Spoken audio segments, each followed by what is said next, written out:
Hello YouTube! I am back with some book recommendations because I enjoy doing that. And I know a lot of people have been talking to me about getting into reading fiction more, so I wanted to give some recommendations for fiction. I have my list here with 10 book recommendations and one honorable mention, so let's just get into it. Here is my lovely bookshelf of all of the books that I have read. I was boring my eyes into the shelf and picking out different books that I thought would be good. Again, these are all fiction books with the exclusion of one because obviously not everybody wants to read fiction, so I did want to put one nonfiction in.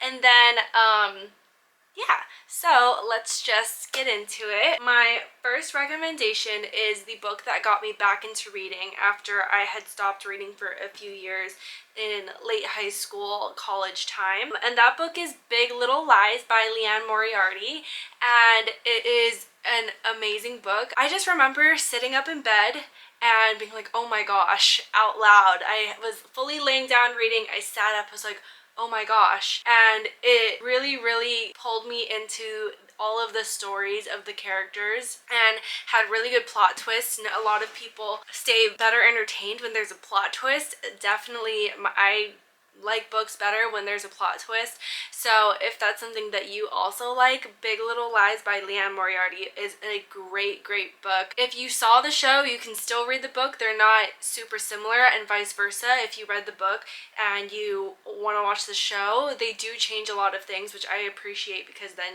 you get to experience it differently and it's not just the same thing copy and pasted, so that's also really fun. The second one is one of my favorite books of all time, called On Earth We're Briefly Gorgeous by Ocean Vuong, and he is originally a poet. I actually have, let's see, these are his two poetry books by Ocean Vuong, and he wrote a novel called On Earth We're Briefly Gorgeous, and I don't know where it is. I probably lent it to somebody, but the novel is basically a letter to his mother, who doesn't speak English very well, or didn't speak English. I'm not sure if she passed. I should probably know that, and he's just kind of doing a telling of his life growing up as a Vietnamese American and also as a homosexual, and what his life was like, and in the most poetic way ever. Obviously he is a poet, and it really translates into his novel writing, so I thought it was absolutely beautiful, and it was also a really short book, so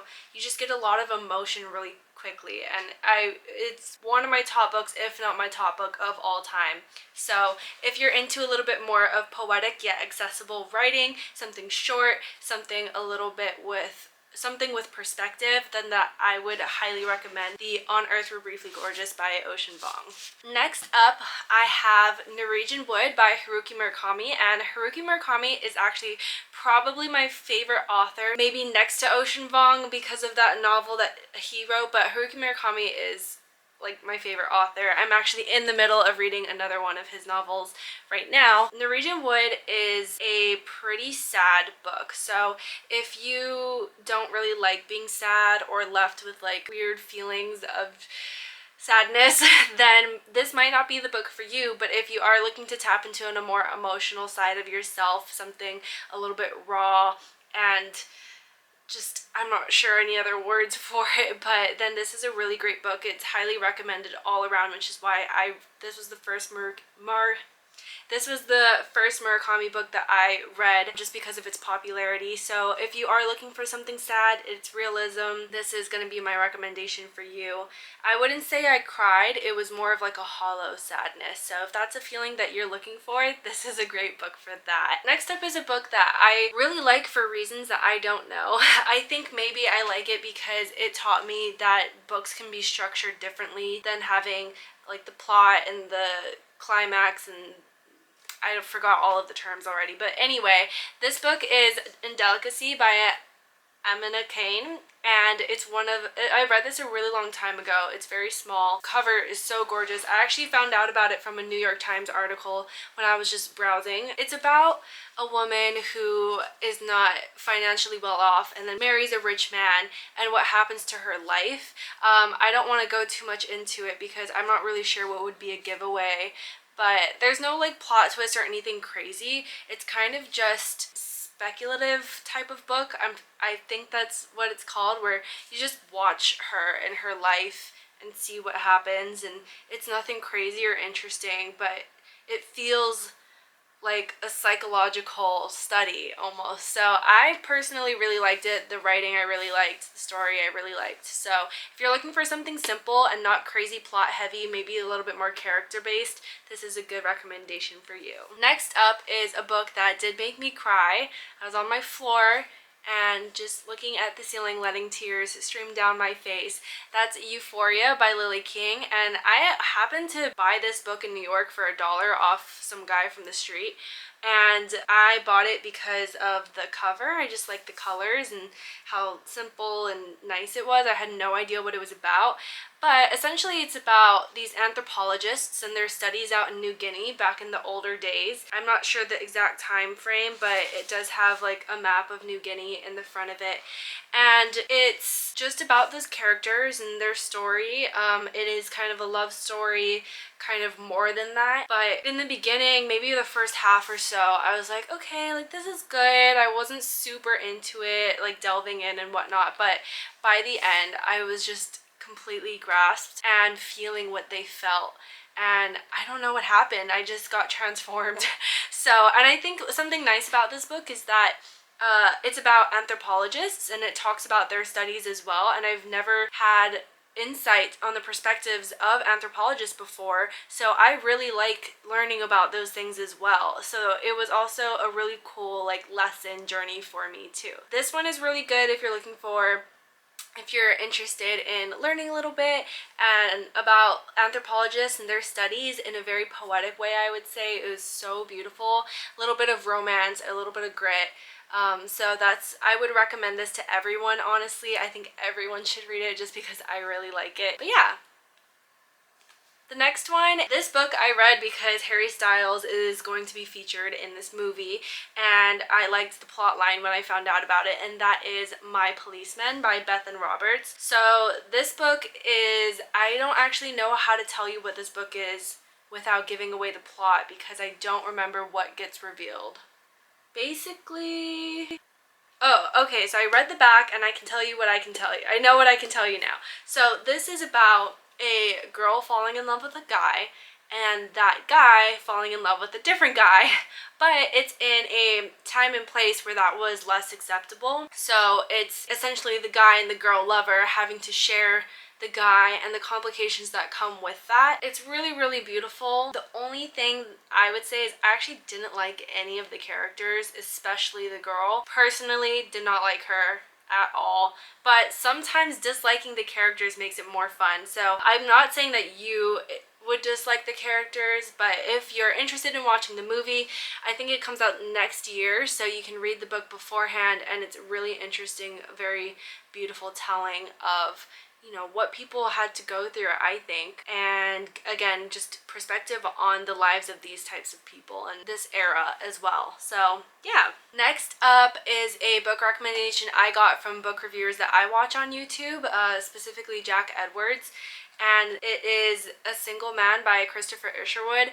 I am noticing a theme that is completely accidental, but this is about a man who lost his husband. So if you understand, I have a theme apparently of, you know, relationships that I think my theme is reading about relationships that I could never experience. So obviously I experience love in my own way, so reading about the way that other people experience love in ways that I never could, maybe that's what's happening with these themes. But A Single Man by Christopher Isherwood is about a man who lost his husband. I believe it takes place over one day, and it is just, I think I keep using this word, but it's beautiful. It's absolutely beautiful. I think that I was crying. Oh, I tabbed something. So I did tab something and I underlined it, and the quote is, "Their beauty is like the beauty of plants, seemingly untroubled by vanity, anxiety, or effort." Don't know why. I like that quote, but I think it was more contextual. But that's just an example of the writing style in this book. If you're looking for something short, if you're looking for something heartfelt and touching, I think those are all of the books now that I'm thinking about it, but I would also recommend this book. Next one is something different. It's not romance, but it is still very tugging on the heartstrings. It's called The Housekeeper and the Professor by Yoko Ogawa. Yeah, by Yoko Ogawa. And it is, I believe it is a Japanese translated book, but anyway, it is about a math professor whose memory lasts only 80 minutes. So he has short-term memory, and a housekeeper who comes to take care of him and all of the complications that come along with a man who only remembers his life for 80 minutes at a time, and her 10-year-old son and their story and journey with this man. I have a soft spot for elderly, especially in writing, so that's where that came from. But if you're looking for something just heartwarming, it's also math-based, so you kind of learn some stuff. But I think this is a pretty easy read. Again, it's really short, quick read, something touching and sweet. So yeah. Next up, no surprise, Haruki Murakami, Kafka on the Shore, Japanese translated book. I think all of his books are Japanese translated, which is really cool. This book, I remember it being really good. I think it pulls you into a world that you could never imagine on your own. So that is something that I absolutely adore about Murakami books, is this world that I would never be able to imagine. But it's about a boy named Kafka who runs away and his journey, as well as an old man who talks to cats and his journey, and how those kind of collide. It's very nuanced, a little bit bigger of a book, but I would recommend any Murakami book, and this is just one of the classics, so yeah. My nonfiction recommendation that I will give to those who are just like absolutely no fiction is the only nonfiction book that I've ever truly wanted to read and reread and keep reading is The Subtle Art of Not Giving a F by Mark Manson, who I also now follow on YouTube and watch his videos too. But it just instilled a new level of thinking in me and a new level of confidence. I very much like to get along with everyone and be happy and care about people's feelings and thoughts and things like that, but sometimes as we grow older, obviously that is impossible to do with every person that we meet, and I was a bit troubled by that. And so that's one of the things that this book helped me with, is understanding what can be controlled and what can't be controlled, understanding being okay with life, just being happy. I honestly need to reread it because I have lost a bit of a grasp on what the nuances were in the actual book itself. Obviously you can get an idea of what it's about, but the nuances, I'm going to reread this and I would always go back to this book. So yeah. And my honorable mention, because I did realize very last minute that most of my books are very love-based or heartwarming and not necessarily like, I don't have any fantasy recommendations unless you're looking for YA. I don't read fantasy anymore. I would recommend any Agatha Christie book for a simple mystery novel, but when it comes to mystery, my favorite author and book of all time, do I have it? Where did my books go? Oh my gosh. My favorite author and book of all time for mystery is The Silent Patient by Alex, however you say his last name. He also wrote The Maidens. Both of those books I've lent out right now, so I don't have them with me, but I own them. I cherish them. The Silent Patient is amazing. It's about a woman who killed her husband and then ended up never talking ever again. So this therapist goes to her and tries to get her to talk and dig under what's under there and what actually happened, and again get her to talk. Really, really interesting.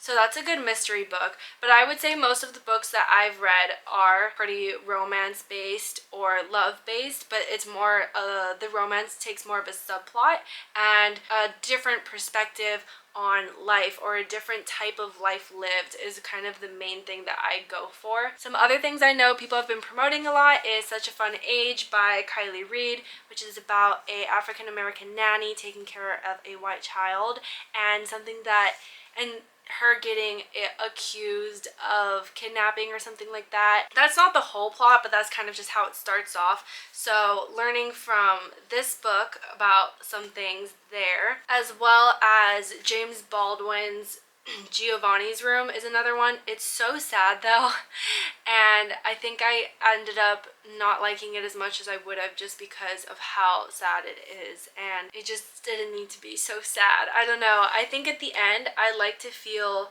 melancholy or happiness, but not just despair. I don't know. So that's what it made me feel anyway. And another honorable mention, just because we're getting into now some things that could widen your perspective and get you to think about the types of lives that other people lead in other cultures especially, I would highly recommend Funny Boy by Shyam Salvadori. But this book is about a family in Sri Lanka and this young boy who finds out that he likes other boys, and how his family deals with that, being in the culture that they are in the time frame that they are, as well as some politics that happened during this time and in Sri Lanka. Something that I don't actually know enough about, but this book helped me get insight into. I just remember loving it. I read it a few years ago now, but I've held on to it because it was really, really nice and beautiful. I have no other words for books these days. It's just beautiful. You would think with all these words I would think of a better word than beautiful, but I would recommend Funny Boy by Shyam Salvadori so much. And it's not necessarily a love story. It's a cultural perspective and just character-based novel. So yeah. I have plenty more books where that came from, as well as books that I don't like, such as Parody, which I just got on my trip a few days ago and read it, by Fernanda Melchor, I think I'm saying that right. But this book I didn't like. I gave it, I think, 3 stars, but that was being generous. And that's mostly just because I can't read about what this book is about. It's just not for me. It's described as a brutal novel, unsparing, devastating, voice of someone who writes with rage, but it has no closure. It has just brutality and gnarliness, and as much as I appreciated reading it and learning the things that I did learn, it is a Spanish translated book. The things that I did learn about a Mexican society, it wasn't for me. So if you guys are interested in a video about books that I don't like and why, let me know, because that'd be kind of fun. Although I do want to tiptoe around the way that I speak poorly about books, because every book deserves to be adored and appreciated, or not every book, yikes. I would just say some people do really like those books, and that book actually got recommended online on the booktube universe, so I don't want to say anything too crazy. It just wasn't for me personally. If you guys want to know more books that weren't for me, they're not on my shelf, so let me know though. And thank you guys so much for watching. If you have other types of genres or ideas that you want to get into, more mystery books, or honestly, I'm blanking on genres right now because I have such a niche view on what I read. But let me know if you want any book recommendations. I get way too excited about giving out recommendations. So thank you so much for watching, and I hope to see you guys next week as well. And let me know what kind of videos you want to see. It would greatly, greatly help. Thank you guys, and have a great rest of your day.